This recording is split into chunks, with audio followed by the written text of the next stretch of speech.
নমস্কার বন্ধুরা, শুভ সকাল। অনন্যা রান্নাঘরের রেসিপি নিয়ে চলে এসেছি। দেখো, আলু কেটে নিয়েছি লম্বা লম্বা করে, এই যে।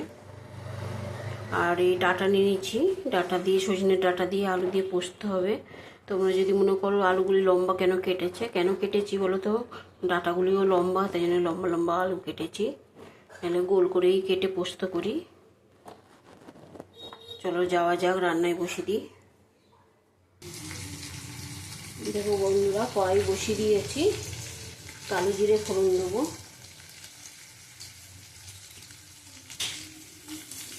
কালো জিরে দিলাম 1 চামচ,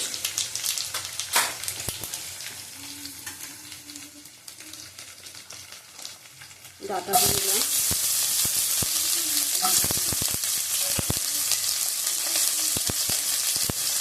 আলু দিলাম,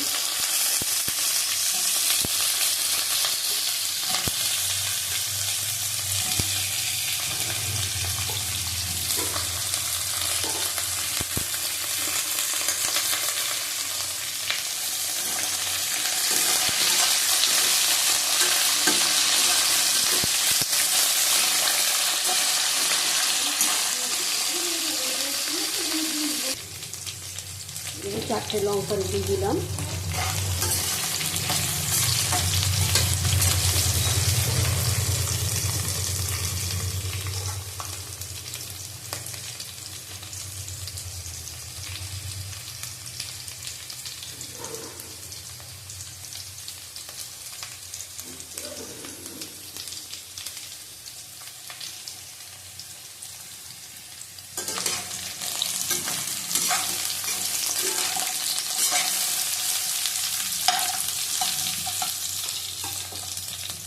একটা গোটা পেঁয়াজ দিলাম,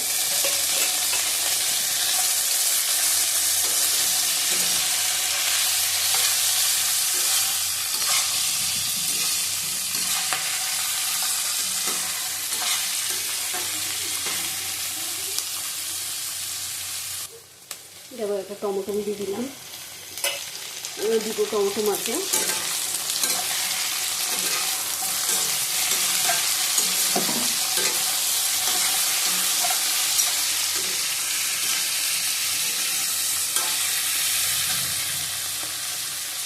নুন দেবো পরিমাণ মতো,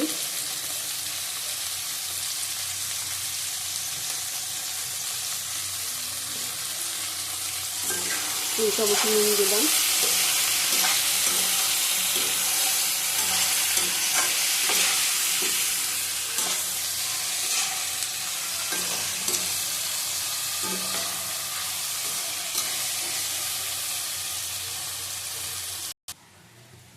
দেখো একটু কাশ্মীরি লঙ্কার গুঁড়ো দেবো,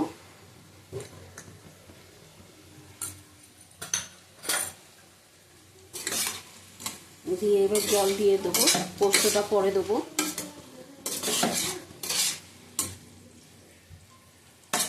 পোস্ত দিতে হয়ে যায়,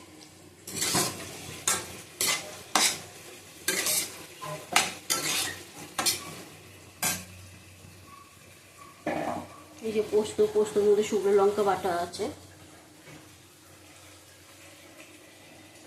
আমি একসাথে গুঁড়ো করে রেখে দিই।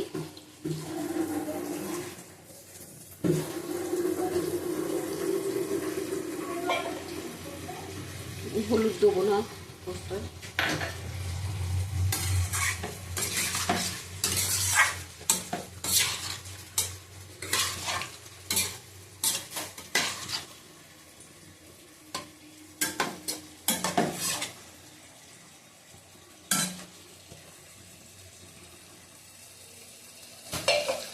আর 1 বাটি জল দেবো, নুনটা দেখে নেবো,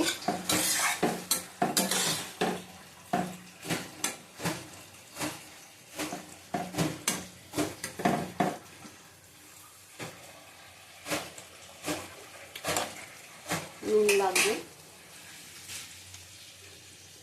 নুনটা দিয়ে দিলাম,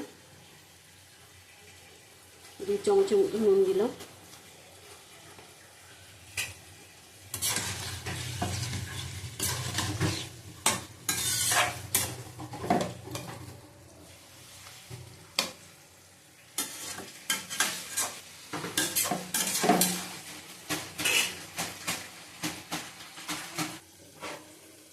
দেখো আমাদের পোস্ত সিদ্ধ হয়ে গেছে,